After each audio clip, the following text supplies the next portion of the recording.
Hi everyone and welcome back to Chelsea Fan TV. My name is Nina and welcome to a brand new episode of Round the Corner. Round the Corner, or going round in circles, whatever you want to call it, to basically reflect Chelsea's season so far. But we're back, we're looking ahead to a new game. We've got Everton at the weekend, away at Goodison Park, another place that I'm afraid to go, but you know what, guys, we're here to spark some hope. There's no point in already accepting that we've been defeated before we've even played. And yeah, so let's actually maybe try and look forward to this one. Anyways, guys, subscribe to Chelsea Fan TV if you haven't done so already. Obviously, check out all the other content on the channel, like this video, and as always, comment your thoughts as I go through mine. So Everton beat Newcastle yesterday, 3-0 it was, and if I'm doing my math correctly, we lost to Newcastle 4-1. We lost to Man United 2-1, who also lost to Newcastle but beat Everton. So we are in this little bit of a cycle, this whirlwind, and let's not forget that Everton obviously had a points deduction, and I read a statistic this morning that apparently if Everton hadn't had that points deduction, they would be above us in terms of points. Yeah, let that one just sink in. And I know I said let's be positive, but I just want to sort of paint the picture here of what we are actually dealing with. A side that are going to be turning up for every single game now just to prove a point and just to fight to stay up in the Premier League, because they don't want to go through what they did last season. And frankly, it looks like they've got the character to do it. It looks like they've got the mentality. The fans are behind the players, the team, and they know exactly what they need to do. So what better way than to expose a beaten, defeated, embarrassed Chelsea side from earlier this week? Yeah, it's not looking good. But anyways, guys, like I said, we need results now more than ever. This win is so important, and it feels like Groundhog Day, saying the same thing, that this is the win we need, and it's this, we need this win, and this is a must-win game. Every game from here on is must-win. If we don't want to fall further down, this is like reality now. We need to start picking up points.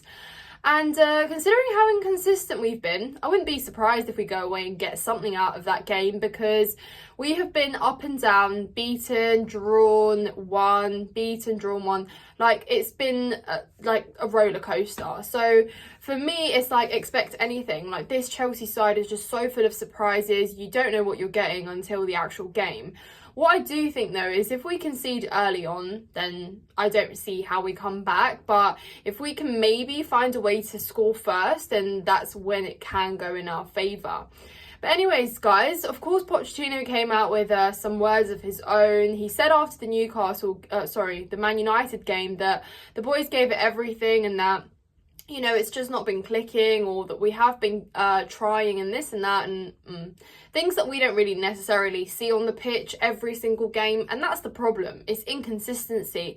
It's hard to believe in a system being built and some sort of process when you're seeing so much inconsistency on the way. When you believe that one player has the potential, and in the next game he is MIA, nowhere to be seen on the pitch. You question why we even paid that much money for him. And yes, it might be overreactionary at times, but the truth is that good players don't actually how do I phrase this? Like, good players that have potential can show you that at least on a more consistent basis, as opposed to dipping in and out of form every single game. Like, and it's the fact that, okay, one player can afford to have a bad game, but then everyone else around him does at the same time. And top teams can afford to cover for a player that doesn't play as well on that day. But when it's everyone, it's so hard. And it's hard to say who played well against Manchester United, because it was a collectively awful performance. Anyways, I'm not going to mention that game anymore. I'm going to leave it in the past, and I'm going to try and look towards this weekend, because like I said, we do have a chance, and if I'm correct, I think the last score against Everton was 2-2 at the Bridge last season, and it was another game that we almost won and then we drew. Story of our lives, isn't it? But the truth of the matter is, guys, that we can actually try and get something out of that game. And I think it comes down to the lineup, well and truly. If you want to go defensive back line, I would start Badiashile in that game, because I think his composure has been very overlooked in the Premier League. Like, when Badiashile has played, there has been some sort of peace in that back line, and I don't think it's any coincidence that it's those games where we look better defensively that Badiashile has played in. Alongside Thiago Silva, for me, he looks so solid and he looks so much more reliable, and occasionally he can bag you a goal as well. I mean, aerially dominant, he's that player that you need in the box. He can run back, he defends, he tries to move forward like where he can. I just think Badiashile is necessary in Sunday's fixture against Everton. And of course, we know that Reece James is back following his suspension. And can he just please be back? Like, for real this time. Reece, please. Oh, happy birthday, by the way. Big up to Reece James. It's his birthday. Hopefully he can pull out a nice surprise for us and put on a good performance. I said I'm not going to talk about Man United, but that game was poor for Reece. Poor. So, yeah, big improvements to make.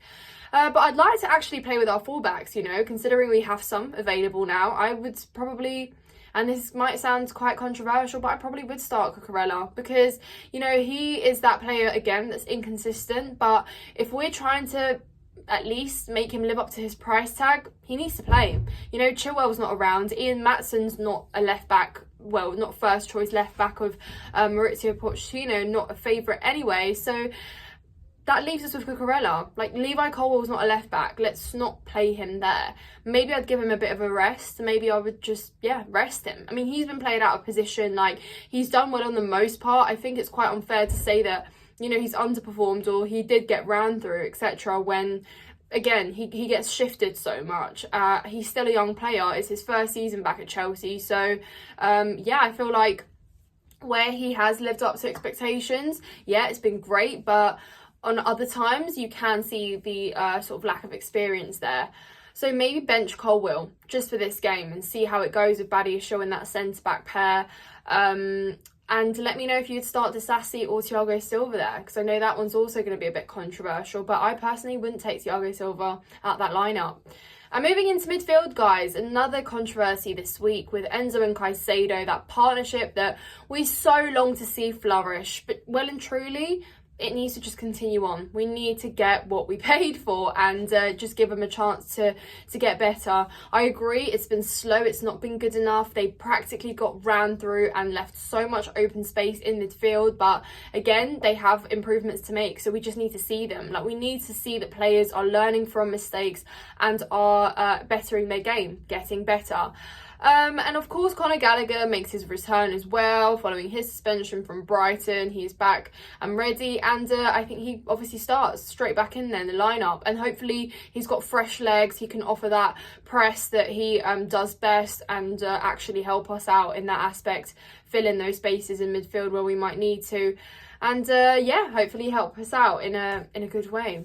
And our front line, guys, is going to be quite interesting because Mudryk, I keep saying, biggest advocate for Mudryk to start, so I'm just going to start him. I'm not even going to justify that because I feel like if you've watched my videos ever, you'll know why I want Mudryk to start.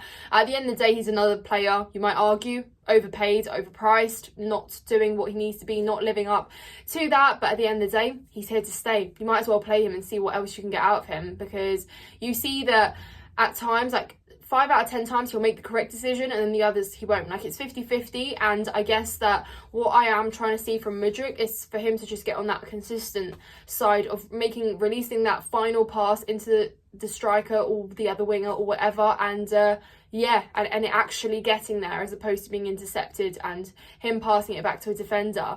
On the other side, Cole Palmer, because that means I'm dropping Sterling, I just realised, but well, I don't know. Do you know what? Mudryk or Sterling for me, either way.